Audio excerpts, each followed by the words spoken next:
Hey everybody, my name is Brendan Noble, author of the Slavic fantasy series, The Frostmark Chronicles. I tend to make videos about Slavic mythology and history, but today I want to talk about a very real event that's going on right now in Belarus on the Solidarity Day for Belarus. And there's been a lot of discussion about the protests and things that have been happening in Russia that are kind of similar to the situation in Belarus with Putin and the oppression going on there, but there has not been enough talk, I think, about what is happening in Belarus with the elections last year and how Alexander Lukashenko rigged the elections and then has oppressed and arrested and tortured people who have been peacefully protesting against his rule since then.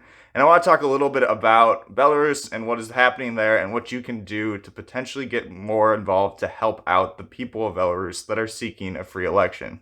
So first off, I want to talk a little bit about Belarus because I know many American people don't know much about Belarus or even what Belarus is. It's a bit of a shame, but I just want to educate a little bit. Belarus is an Eastern European country next between Poland, Ukraine, and Russia.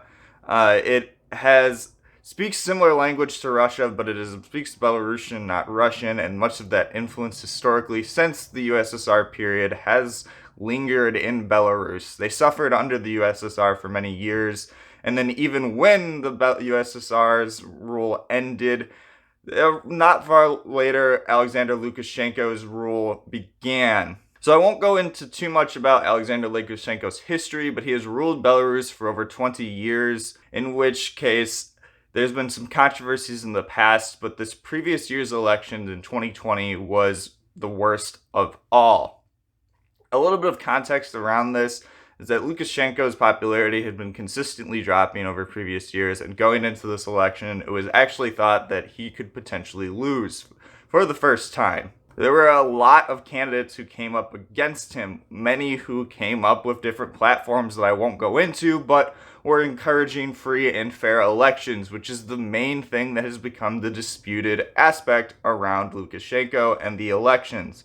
Most of these candidates were either arrested or forced to stop running against Lukashenko because of the threat they posed to his rule. One of those major candidates was Siari Tsikhanouskaya. He was a YouTube blogger and activist who was actively fighting for the freedom of people in Belarus because Lukashenko, again, had been rigging elections, but also dampening and censoring free speech very commonly in Belarus, and he had been actively pushing against this. He was arrested during this campaign, and in the wake of this, it is his wife Svetlana Tsikhanouskaya who has become the face of the Belarus freedom movement throughout the country. You'll see her talking about much of the things. She's one taking the leadership for the Solidarity Day, and she was the one that took up the banner against Lukashenko in the actual elections. In the final months of the campaign, Tsikhanouskaya allied with two other independent candidates who were also speaking on the same things for freedom and elections, and their campaign became united around three symbols: the heart, the fist, and the peace sign, showing the solidarity for their campaign. And this was not meant to be a campaign that was about political policies. Tsikhanouskaya has stated many times she has no wish to actually rule as president of Belarus. All she wishes to do is take over and act as a transitionary power to be able to facilitate free and fair elections for the next president of Belarus, which has not been able to actually happen under Lukashenko. Unfortunately, when the final election results came around, the results were heavily rigged. The results showed Lukashenko with a massive victory, and Tsikhanouskaya, I believe, around 15%, if not lower.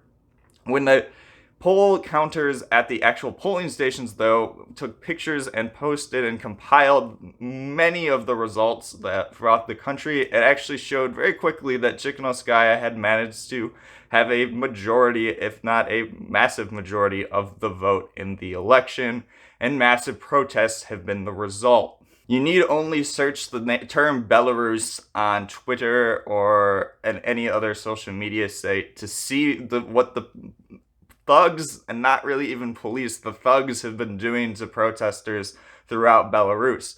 Lukashenko has had people dressed up as just civilian clothing, beat people, and drag them away in civilian vans. He's had police fire upon protesters. He's had a massive amount of violence against these almost entirely peaceful protesters. There haven't been riots. There haven't been things set on fire. These protesters have simply been arrested, often for holding up the white, red, and white flag of the Belarus freedom movement, which conflicts with the actual current Belarusian flag. And this is meant to be the symbol of what Belarus would be as a free nation, not under the control of a dictator and often under Russian Putin's influence. There's been a massive amount of evidence of these people who have been arrested being tortured and being treated incredibly poorly in prisons. We have videos of people outside of some of these facilities hearing the screams of people within it, and there have been thousands and thousands of people arrested throughout the country, and they continue to do so even though people have found sometimes unique and interesting ways to protest. You can be arrested for simply having anything in the design of the white, red, and white striped flag, but people will put them up in the windows, and police have come after them for it. And even times during and after the elections, Alexander Lukashenko shut down social media sites. And so information around the election was actually very hard to get out.